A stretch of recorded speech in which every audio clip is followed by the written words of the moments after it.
Madridistas are now 2 games into the Euro so far. Some have looked incredible, and some slightly struggled a little bit in the match day 2. So let's take a look and kind of chat about it. First, starting with Germany, Toni Kroos. Toni Kroos continues to be simply amazing. I am so sad that he's going to be retiring now, just because the level that he's been playing at in this game, 8.4 rating, but in general, the last 2 games, he's so good. He's so good. We're just at Real Madrid, we're just going to miss him so much.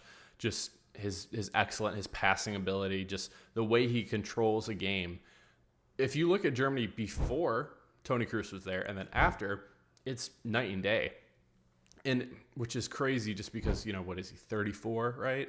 To have somebody to be that fundamental to how well you're doing is insane. And in this game, he only had a .1 under Gundogan, who won man of the match. Gundogan had a goal and assist in this game, and Toni Kroos had neither. It just shows the level that he's playing at. He had a 95% passing accuracy in this game, which is terrible for Toni Kroos standards, right? We're used to, not really, but we're used to, the game before he had 99%. And just, he was 2 for 2 on his duels, but he continues just to be simply amazing.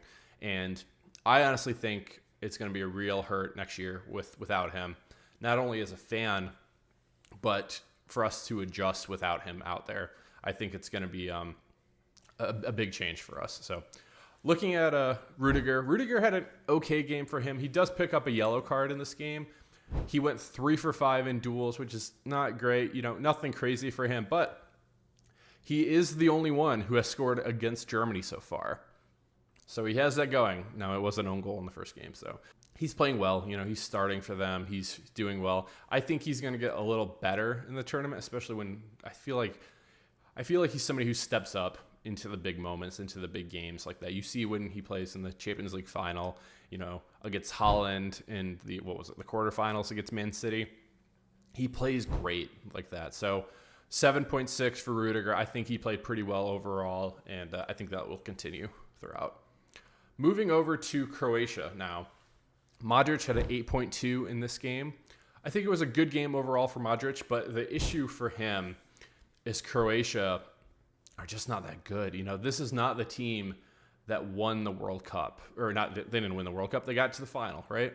This isn't that team. There's bits and pieces of that team, but you have Modric, who you're relying, from Croatia's perspective, they're so reliant on him. And he did good today. He was 5 for 6 in duels. He had 88% passing.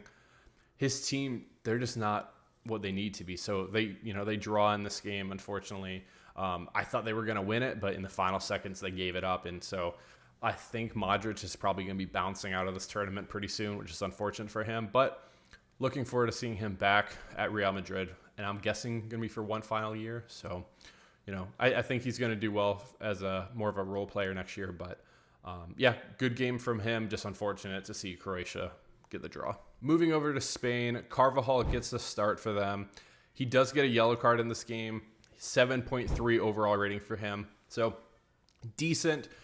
Doesn't score in this game, unfortunately, but Spain continue to look really good, and he's such a big part of that. He was 2 for 4 in duels, so not great, but 50%, 88% passing. But I think the biggest thing for Carvajal in this tournament so far is him and Lamine Yamal are they're just working together fantastically so far, and it's weird because it is that Real Madrid Barca connection, but yeah, just the link up play and the overlapping that he's doing, and I think for Lamine Yamal, he's really getting helped a lot from Carvajal, just some of the passes and stuff. And Lamine Yamal's a talent, we can acknowledge that. I think he's a little overrated, and the first 16-year-old do this, whatever. But Carvajal, I think, is helping him a ton. He's not going to get the credit that he deserves, and it's a good game for Spain overall. I'm curious to see how they do the rest of the way, just because I think now people are realizing, oh, wow, Spain are pretty good. And Carvajal is going to be a big piece of that. Nacho in this game doesn't play at all. He gets replaced by Laporte. And I didn't think Laporte did anything that really was super noticeable to warrant the replacement. So maybe Nacho gets some reps in the next game. Spain's already won the first 2, looking dominant in both of them. So hopefully Nacho can get some minutes next time, but he doesn't even get subbed on to this game. And Joselu doesn't get any minutes again. I think he might get some against Albania, as Spain, like I said, have basically won the group already. So hopefully we can see Joselu out there. And, maybe if he plays well, maybe Spain are going to be like, okay, we have to play him. He's not going to get the start over Morata, right? But maybe comes on as like a super sub or something like that. So we'll see what they do. But Carvajal doing great. Super happy for him. And Spain looked really, really good. Moving over to England. And England has been one of the biggest disappointments in this entire tournament so far. And unfortunately, Bellingham played pretty bad in this game overall. 6.6 rating for him. Just a bad overall game. He was 6 of 16 on duels. That's terrible. I can't believe he lost 10 duels. He did have 93% passing. He just couldn't really get anything going. And I think the thing with England is they just look awful. You have all this talent out there, right? And I don't know, maybe it's because the role that he's playing in the 10, you have Declan Rice back there who just pass backwards only Rice is what I'm calling him, just because he never wants to drive up. And I think he's incredibly overrated too, just to be honest. He's a good CDM, but we've at Real Madrid, we've seen quality CDMs and stuff like that. And I would personally take Tchouaméni over him without a doubt. Like today, 100% I would do that. So you have Declan Rice back there behind him. You have Trent Alexander-Arnold behind him, who is not a CDM. He's not a midfielder, right? He's a right back. That's the thing with England, and somebody said it and the other day, and I heard it on one of the podcasts I was listening to, and they said that England is playing 3 right backs in their starting 11, which when you hear that, you're like, what are you doing? Just Gareth Southgate that's a terrible decision. So I think when you have Declan Rice behind you and Trent Alexander-Arnold, for Bellingham, he has to go, be in the attack, come back and help these people too. And he gets set up in a really bad position. I think this is what I would do, right? I still think he's the best 10 in the world today. And that's his best position. But the way England's been playing, I think that you need to get Alexander-Arnold out. And I would probably put Bellingham in a double pivot with Rice and move Foden to a 10. Or honestly, I think Foden's been pretty terrible. I would put Cole Palmer in the 10, and maybe you put like a Gordon as a left wing for England. Nothing's been working so far in these 2 games. They have what is it, 2 goals in both games, or 1 goal in each game. So that's what I would do if I was England. But I mean, for Belly, it just wasn't a great game for him. So I'm excited to see how he does and how he bounces back in the next one. We know it's there. I just think he's kind of getting set up for failure a little bit. He just needs to do a lot better in some of these duels. But he did play the full 90 again. Nobody is Bellingham on that team. Nobody can really come in and replace him. So he's going to have to continue to play a lot of minutes. And maybe it was just fatigue, part of the reason. But yeah, England, they have a lot of work to do to keep going in this tournament. So moving our attention to France, this was the first game since Kylian Mbappe broke his nose against Austria. Big one for France against the Netherlands. I thought early in the week reports were saying Mbappe not playing at all.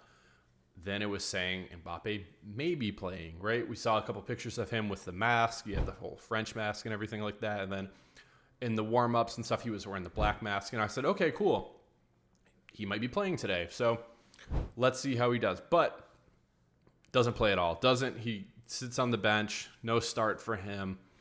And honestly, I don't think they're going to play him they play Poland next. I don't think he's going to play against them either. I think for him, I've never broken my nose, right? But if you imagine getting like a super stuffy nose or something where you just can't breathe out your nose, what apparently it's like is like that times like 10. You just cannot breathe. And so you become a mouth breather. And then when you're running up and down the entire time, I just think for him right now, he's just struggling probably to be able just to breathe and just do normal activities and stuff. Just because him on the bench, his nose looks fine, but it's still broken at the end of the day. So I'll be curious if he's going to need surgery, if that's something that's going to hold him out to start the preseason for Real Madrid. Does he elect to get surgery and not play the preseason with Madrid? I think the preseason for Mbappe is going to be huge for him. And the importance is just kind of get him and Vinny, linked up together. Just to kind of work some kinks out and stuff like that. But I'm super curious to see what happens. And so, like I said, I don't expect him to play against Poland. But France look like they should get out, right? They should definitely get out of the group stages. But we'll see going forward if Mbappe's going to be playing. Tchouaméni does finally get the start today. So first start for Tchouaméni in a while. He gets a 7.0 rating today. I thought he played pretty good overall, especially since, like I said, he hasn't played in at least, 2 months ago? A couple, 6-8 weeks or something like that. It's been a while since Tchouaméni's played. So for him to get the start today, I thought he looked good. He played a lot in this game too. He was 3 for 5 in duels, and I think he does really well. Him and Kanté link up pretty good together.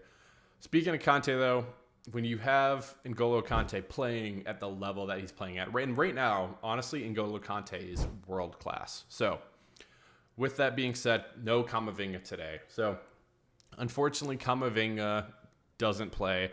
With Mbappe being out, they had to play Rabiot, and they played Rabiot more almost like a left mid, right? And I know Camavinga could technically play that. We have that whole meme where just put Mbappe, goalkeeper, or not Mbappe, just put Camavinga in the goal, in right wing, in striker. He can play everywhere. But honestly, Camavinga's not a left mid. So they put Rabiot there, who also screwed up twice in this game. Big time for France. But it's all good. No Camavinga. I would have loved to see him come in, but N'Golo Kanté with back-to-back man of the matches, he looks fantastic right now. And so from a French perspective on that, I would understand why they're starting N'Golo Kanté over him. And then Tchouaméni is getting the start over him too. And is it hard to argue that we at Real Madrid do the same thing? So I'm not that surprised. But yeah, France has a lot of work to do to look a lot better.